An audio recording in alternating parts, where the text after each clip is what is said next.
Bonsoir.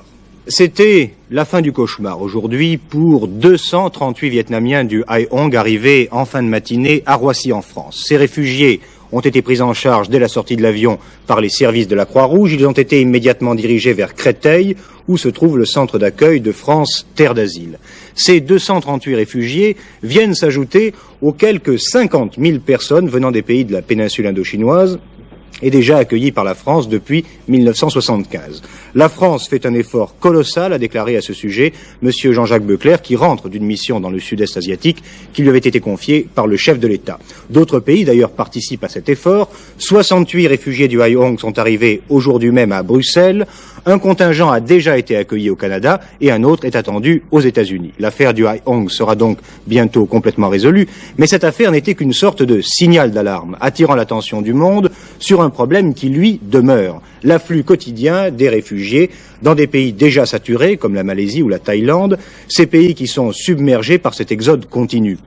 Les filières du départ clandestin existent toujours pour ceux qui veulent fuir le régime vietnamien, une fuite qui peut être un véritable calvaire, comme celui du Hai Hong, dont nous vivons les dernières heures avec notre envoyé spécial, Maurice Olivary.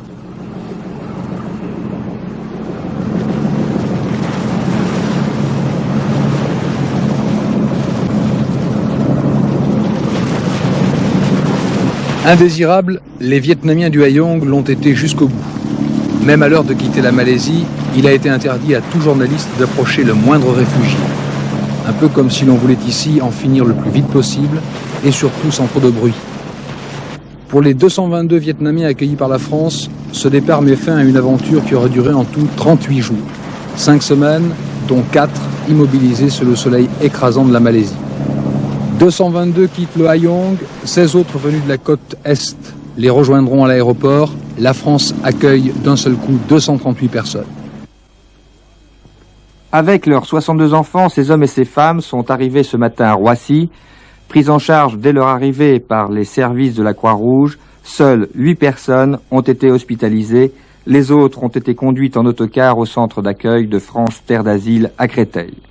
Ce centre est un centre de transit où les réfugiés vont rester une quinzaine de jours avant d'être transférés dans d'autres centres d'hébergement de province où ils resteront là environ 6 mois. À l'issue de cette période, on estime que 80 à 90% de ces réfugiés auront trouvé un logement et un emploi. Il faut dire que beaucoup d'entre eux n'appartenaient pas, semble-t-il, à la classe la plus défavorisée dans leur pays. Est-ce que ces gens vous posent plus de problèmes que les autres, ceux qui arrivent couramment au cours des mois? Oui, ils nous posent plus de problèmes pour une double raison. La première, c'est à cause du nombre important en un seul contingent. Et le deuxième, c'est à cause de l'atmosphère un peu publicitaire qu'a revêtu leur accueil.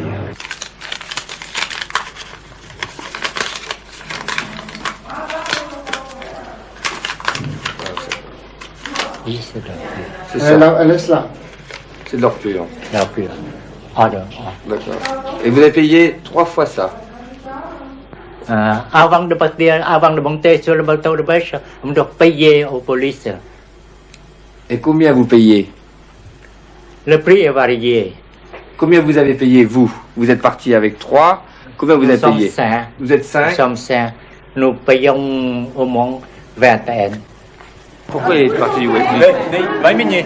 同時我哋出嚟就為啲細路哥嘅教育嘅問題。Principalement parce que la vie est tellement difficile qu'on n'a plus aucun avenir, on nous a tout pris, si bien que nous avons préféré tout quitter pour avoir la moindre liberté, en quête de liberté.